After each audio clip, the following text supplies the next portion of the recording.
When Reverend Christine Potter and Barbara Mensch met almost a decade ago, they had no idea how intertwined their lives would become. After Mensch became ill due to her failing kidneys, Reverend Potter generously offered to donate one of her own. David Burke, content specialist for the Great Plains Conference, sat down with both women just 2 weeks after their respective surgeries. Take me back, how long was it, 8 or 9 months ago? Or tell me the link, the permanent link you two have now. Well, it actually goes back further than that. Okay. My numbers dropped to the point where you start looking at transplant or something, and that was, what did we decide, 8 years ago? Oh, wow. Yeah, and so we tested then, found out we were a match, both got on the list, did all the things that you have to do, and then my numbers went back up. So I stayed on the list for 4 years, and then basically they kicked me off. And I held my spot, but I wasn't really, I was inactive on the list. And then it was about September, numbers started really plummeting again, and so it was November 3rd that I went for the first evaluation, and I hadn't even really decided then. And then you went, it was quite a bit later. Yeah. I don't think I went till December. You didn't, because I had tests to complete before I got put on the list. And the recipient always has to get approved and on the list. Even if you have a living donor, you get approved and on the list. And so, yeah, then she went at December something. Yeah. Okay. So this was not a spur-of-the-moment decision for either of you? No. It was, I don't remember how we even had the first conversation. Somehow, I think I was donating blood around the time that she found out she needed a kidney, and so we found out just by happenstance that I was A positive and she was A positive, because we both always joke about how we're A plus. We're A plus students, we're A plus blood. Of course. So we got a kind of a laugh out of that, and it was at that time that I said, I'm gonna get tested and see if we're a match. Yeah. And We were walking at the governor's mansion, and yes, it was. It really, truly was. And so I was telling her what had happened and everything. She's like, and I'm going to donate. So there was no discernment or anything? This was a pretty quick decision then for you, right, Christine? That was a little impulsive. Yes, I was definitely impulsive about going into the process. Of course, then talking to Jeff and the family, then it sort of became a discernment process because it had to.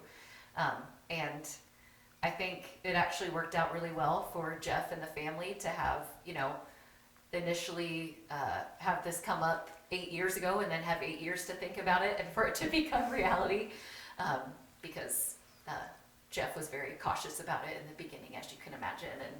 And so then by the time it really happened, it felt like we'd had all this time to, think about it, and this was the right time. So. Oh, great, great. Yeah. What was surgery day like for both of you? The days before surgery? Scary. Yeah. I thought it was scary. It was. As late as Thursday, I'm getting a call from KU Med that they're now concerned about a lab. Don't even know if we can go forward. And I'm like, oh, you know how many people have rearranged their lives for and then we got a call on Saturday and it was all good. But yeah, there was That was just, Saturday before Tuesday, Yeah. That was, that it was like, here it is. and her refrigerator broke, Yep. and my dishwasher broke, and just all of these. My garage flooded. Yeah, her garage flooded. All these terrible things happened right beforehand, and we were just like, oh my gosh, she had trouble with insurance stuff because, turn of the year, people are getting new insurance. So all of the details were just a lot. They were.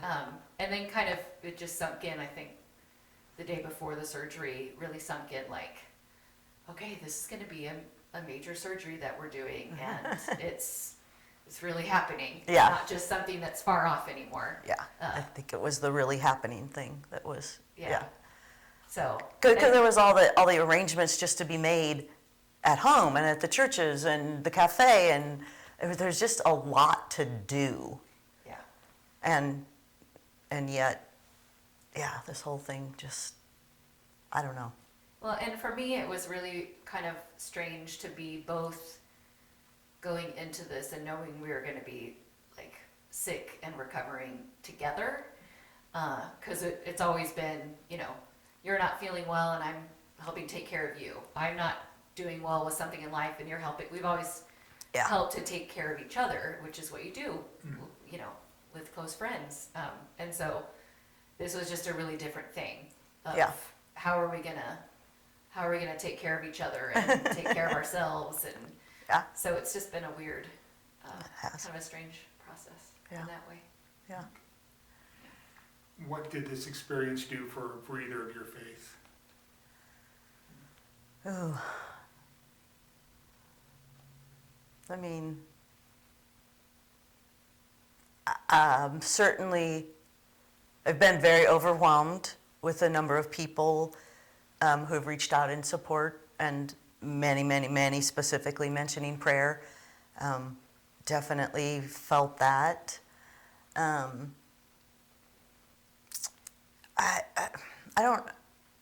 mean, just the sheer, gift of, someone just being willing to give in that way is such a testimony to faith for me. Just the whole, like I went through a pretty long period thinking about this of like the littlest things at the cafe. If something was changed, I'd just go, see, how can I be gone for 3 months? I can't do it. I can't do it. And I just get really super frustrated. But then now I am like, I'm just really chill about that. It's just, and I do think I do think that's God just working in me and helping me to let go of some things and just trust, that that's all good. Because anyone who's been to the cafe will see one or both of you Exactly. 99% of the time when they walk in the door. So Yes. yeah, I can understand a little bit of trepidation there about about ownership and everything. Yeah. Yeah. Christine, what's this done for your faith, your Christianity? I would say this is probably the most powerful thing that I've had happen to me to help my faith in a while. I am not one to, I struggle with surrender, I would say. Okay. The word alone. I will have a long philosophical conversation with anyone that wants to talk to me about surrender. This has been a process where I've really had to surrender in a lot of ways. Physically, obviously, life has just sort of majorly slowed down, and I've seen how well the two churches that I'm juggling all the time, have stepped up in their servant discipleship and love for each other and for us. And I've just felt the presence of God the whole time that this has been, the whole time that I've been healing. It's really caused me to slow down, to take stock of what's important. Besides the Olympics. Besides the Olympics. Okay. The Olympics are certainly important. Good timing there. It was great timing. But I feel like there's been more time for God in my life, which is, tells me something about how I need to go back after surgery. But yeah, it's been a really powerful thing for my faith, this whole process has. The cafe is such a family, not Yes. just a ministry, but a family. What kind of support have the irregulars been? Oh Oh, man, geez. they've been awesome. I Yeah. mean, in terms of reaching out and care with phone calls and letters and emails, Cards and texts. flowers and cards and texts and food. They're running worship. Actually, both of my churches are doing amazing with all of these things. It's incredible how much you realize the church is a family when things like this happen. So yeah, and I know they don't feel like they're doing enough, but it's definitely felt. Yeah. And also, it's incredible to me how the staff Yes. have, the staff at Cafe Kate Saul are just as much a part of the church as the people who are there on Sunday mornings, and they're just embracing it as their community. My daughter Lilia has stepped into the role of manager, Oh, wow. and she's just, you can tell the pride that she has in the Yep. community that's formed there, and her responsibility to keep it Yep. keep it running smoothly. And I think you would hear a lot of people, I think that the face of the cafe is maybe expanding a little bit right now, which is kind of beautiful. Yeah. So, Yeah, it was such a relief. I mean, I hated it in one way, but Lilia really rearranged her life.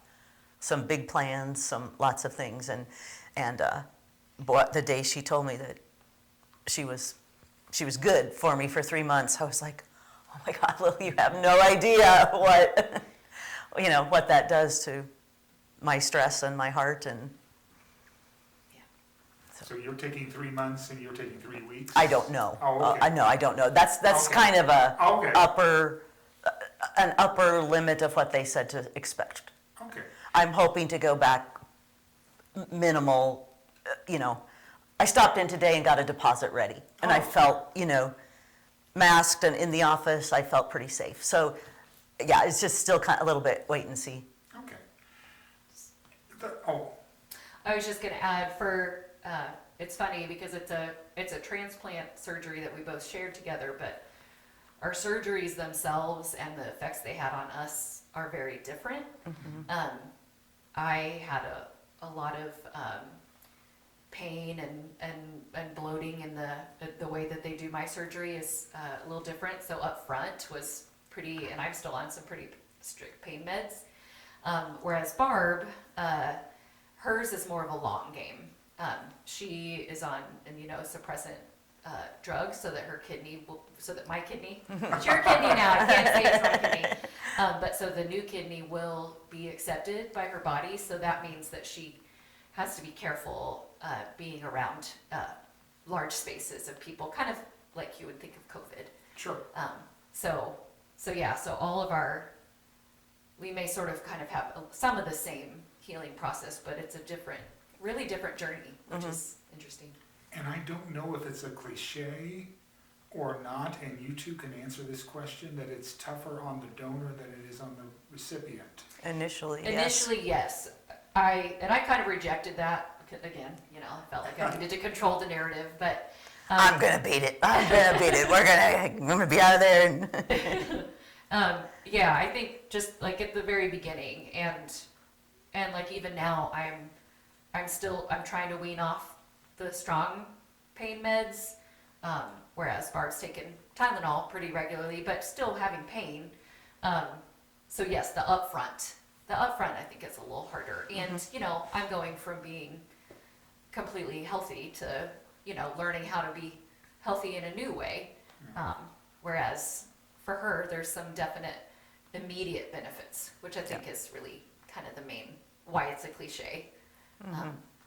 So Okay. The background on your need for a kidney, I saw something on your Facebook page about lupus, is that, okay. Like 1986 was diagnosed. So lived with it for a long time, but very, very early in that journey, there was kidney involvement. But, still relatively decent numbers. I mean, we knew it really early, but relatively decent numbers for a long, long, long time. Okay. And then 8 months ago it was September. September, okay, that's not 8, but yeah, Yeah. okay. Yeah. September it was go time. It was just starting to, my nephrologist here in Topeka was much more ready to start something than I was. He and I had a lot of long talks. And he was respectful. I mean, he understood, because I truly didn't feel that bad. I mean, I was doing everything I wanted to do at that point, for sure. in hindsight, and this is kind of a point I got to, I think the changes were very incremental, and so I didn't really realize them. But the last couple months pre-transplant was like, if I opened the cafe, could usually get home, maybe go to the grocery store for the cafe, get home, take my grandson for a walk, and then that was about it. Then I was like pretty done. So it tired you out more than anything? Okay. There's some nausea, but mostly it was fatigue. Okay, And a loss of appetite. Oh, loss of appetite, again, those last couple months. okay. Yeah. By the time we had made the decision and maybe even had a date, or at least a maybe date, I don't know. Yeah, then I really kind of started noticing some things. Okay. One of my aunts donated a kidney to the other aunt, so I've got like peripheral knowledge of this. Yeah. Is it just matching blood types that needs to happen, or what are the odds of the two people, I can't remember. much less two people around each other all the time? would Yeah, match? I can't remember what the odds are, but there's a lot more to it than There's- just the blood type. Yeah, there's other markers that Yeah. have to And there's at levels. least be compatible. I mean, yeah, there's some Yeah. things they can work around, and then there's things that are like no-go, there are things that are perfect, and then there's this area in between that's kind of, this is not a perfect kidney for you, but it's a good risk, or, whatever. There's, Have there been any complications? What did your doctor tell you today, if I can ask? a very good report. They didn't have all the lab work back, so they couldn't give me a complete report. So I'm waiting on another phone call, but they really think everything is just looking really good. Oh, good. It was kind of cool because they looked for the kidney to start working right away, and And it what did. was it like? The number that we're always looking at that's supposed to be like 20 or higher was at an 11 before she went in, and like right when you got the kidney, it went up to what? Like 50 or something crazy. It was over 60. Yeah, well, yeah, maybe the first one was 50. Yeah. Yeah, I think you're right. I think the first one was 50 something. Yeah, so that was really cool. And then, so now it's kind of a competition because when we left the hospital, we were both doing labs, and her kidney was functioning just a little bit better than my kidney. Oh. And I was like, no. Now it's on. Like, I'm gonna take better care of my kidney than you are. So it's this competition now, which is kind of fun. But I have 3 kidneys. It's true. So I still have my native kidneys, so Yeah. they're bumping up the. No. Those kidneys are worthless. They're getting along with the newcomer, right? I think so. Okay. I mean, it doesn't appear they're not. Without being too redundant from what I asked earlier, how has this whole experience changed each of you? For me, I'll speak Yeah. right away. For me, it's I'm kind of overwhelmed with gratitude. I can say before I went into the surgery, I think I was pretty overwhelmed by the state of the nation and the world and just a lot of things in my life, and I feel like there's new light in my life, so I have a new kind of hope.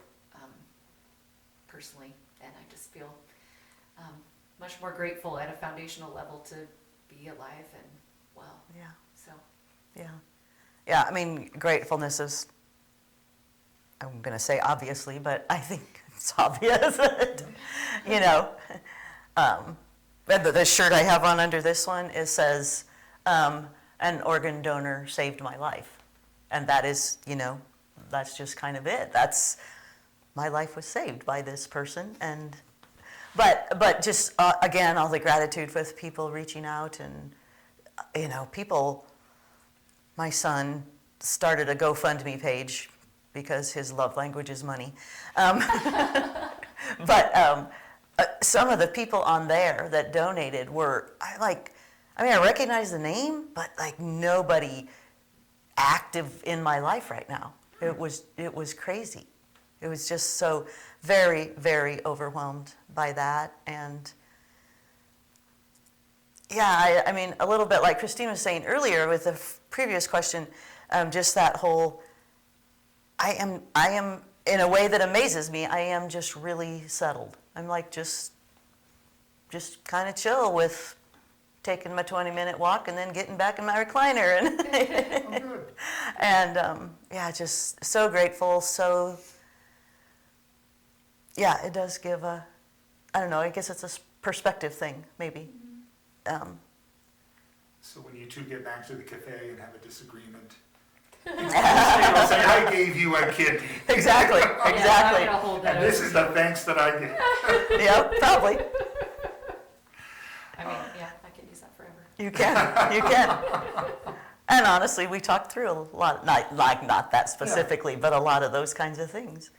You know, how are you going to handle it if my body does reject it? How are, you know, worst case scenario, what if one of us doesn't make it through surgery? How are you going to, you know, I mean, we talked through all those things, all of it. That was scary.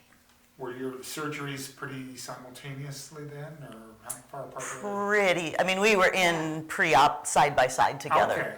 Okay. But obviously, well, maybe not obviously, but she went back first. Oh, yeah. Because yeah. there's not much to do with me until Sure. Yeah. at least So they're they- close to getting the kidney out. I don't really Yeah. know exactly how that happened, but Yeah, when they explained it to me, my surgeon said they bring me in first, you know, go in, put all the cameras in, take out hopefully the kidney that they want, and then they put my kidney on ice, and then they wheel Barb in, and we're both in there until I get sewn up, and they start working on her, and we've got different teams, and it's all just, you know, I had this sort of video in my mind of what it looked like, but we'll never see the actual video. no, we won't. And I'm sure the first question each of you had was how the other was doing. Exactly. Yeah. When you got out of the Well, yeah. anesthetic. Well, once Yeah. we're, yeah. We're functioning enough to. Yeah. Okay. And remind me the date of the surgery, February 3rd, February 3rd. Okay. Tuesday. Two Okay. weeks ago, 2 weeks in a day. Yep, Okay. this is day 15. All right.